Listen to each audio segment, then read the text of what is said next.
Shalom, peuple de Dieu, que Dieu vous bénisse partout que vous êtes, partout dans le monde. C'est votre humble serviteur, le pasteur David Mopadi.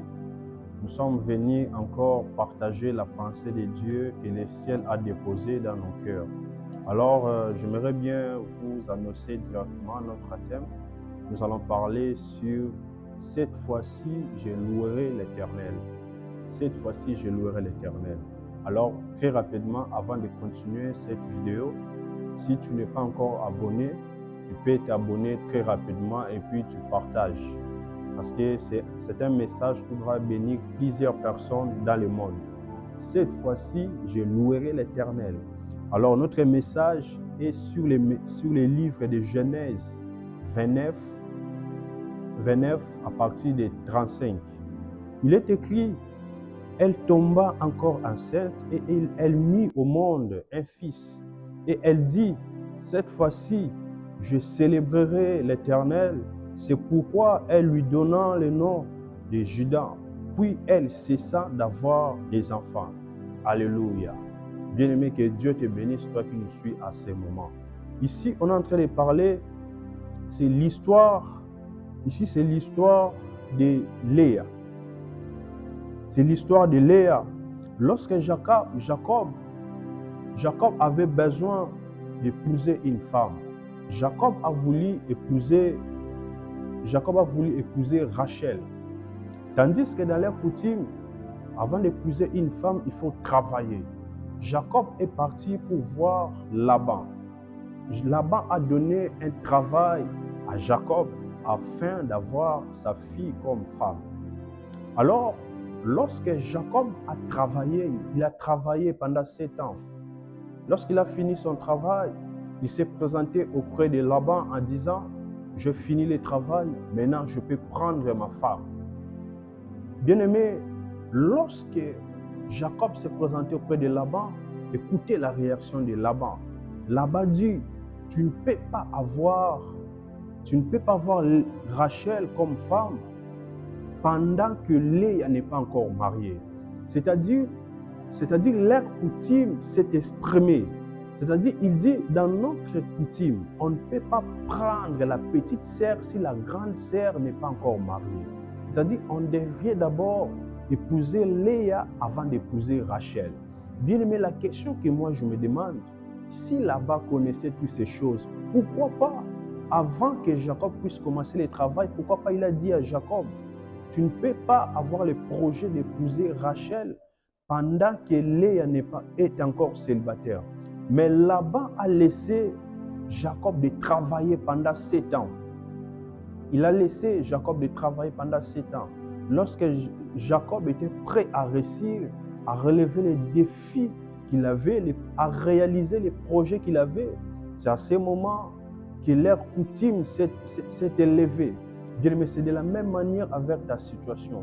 Lorsque tu as des projets dans la vie, lorsque tu travailles, la promotion est arrivée, lorsqu'on veut te récompenser, c'est à ce moment que votre coutume s'élève encore. Lorsque tu as des problèmes, tu as des situations difficiles, lorsque tu veux réaliser un projet, bien-aimé, les épreuves viendront lorsque tu veux réussir dans la vie. Lorsque tu es prêt à réussir, c'est à ce moment que les épreuves viendront. Bien-aimé, l'histoire que nous sommes en train de parler, c'est l'histoire de Léa. Léa a traversé un moment très difficile. Léa a donné naissance à un fils. Elle a donné encore naissance au deuxième fils. Et lorsque Léa est arrivée au bout de ses efforts, Léa a donné naissance à Judas. Léa dit: cette fois-ci, je louerai l'Éternel. Je louerai l'Éternel cette fois-ci, non parce que je réussis ce que j'attendais de ces dieux, mais je loue quand même l'Éternel. Ça, c'est la pensée de Léa. Pourquoi Léa a dit ça? C'est parce qu'il traversait un moment très difficile. Bien-aimé, j'aimerais bien dire à toi qui me suis à ce moment, notre louange ne peut pas dépendre des circonstances. Notre louange ne peut pas dépendre des réalités qui nous entourent. Notre louange ne peut pas dépendre de la situation que nous traversons. Alors la situation, Léa avait besoin de l'amour de son mari. Léa avait besoin que son mari lui aime. Alors Léa attendait l'amour de son mari jusqu'à tel point Léa croyait le fait de donner des enfants à son mari va lui aimer de plus. Mais le contraire, le fait que Léa attendait l'amour de son mari, malheureusement Léa n'a pas eu cet amour. Bien-aimé, j'aimerais bien te dire, toi qui me suis, tu as des besoins, il y a des choses que tu demandes à Dieu. Si les choses que tu demandes à Dieu, tu n'arrives pas à recevoir, c'est parce qu'il y a une chose. Ton besoin ne rencontre pas la volonté de Dieu. Lorsque ton besoin rencontre la volonté de Dieu, tu auras ce que tu as besoin. Alors, pour finir, nous allons finir par le livre de 1 Samuel 1:11. Il est écrit, « Il fit le vœu suivant, l'Éternel, maître de l'univers, si tu consens à regarder la détresse de ta servante aussi, tu ne te souviens pas de moi et tu n'oublies pas ta servante, lui donne un fils. Je le consacrerai à l'Éternel pour toute durée de sa vie. » Ici, c'est l'histoire de Anna. Anna est en train de dire à l'Éternel, Anna a fait un vœu. Elle dit, « Seigneur, si tu me donnes un fils, je te donnerai ses fils. » Dieu avait aussi un besoin. Le besoin de Dieu, c'était avoir un serviteur, avoir un fils. Alors, Dieu a vu les besoins d'une femme. Son besoin était d'avoir un fils et pour offrir les fils à Dieu. Le besoin de cette femme a rencontré les besoins de Dieu. Bien-aimé, j'aimerais que tu prennes une décision pendant que tu me suis, que tu prennes une décision, que tes besoins rencontrent la volonté de Dieu. C'est à ce moment que cette femme avait réussi, avait eu un fils. Bien-aimé, à chaque fois que tu feras cette procédure, tu auras ce que tu es en train de chercher dans la vie. Alors que Dieu te bénisse, bien-aimé, tu es partout dans le monde, tu veux devenir notre partenaire, tu veux soutenir cette œuvre, tu peux nous écrire sur le numéro qui est là, en bas de vos écrans. Tu peux nous écrire. Que Dieu vous bénisse, vous qui nous suivez à tout moment. On a parlé sur l'histoire de Léa. Léa avait besoin de l'amour de son mari. Malheureusement, Léa n'a pas eu ça. À la fin, Léa a décidé de dire, cette fois-ci, je louerai l'Éternel. Cela nous fait comprendre que notre louange ne peut pas dépendre des circonstances. Notre louange ne peut pas dépendre des réalités que nous traversons.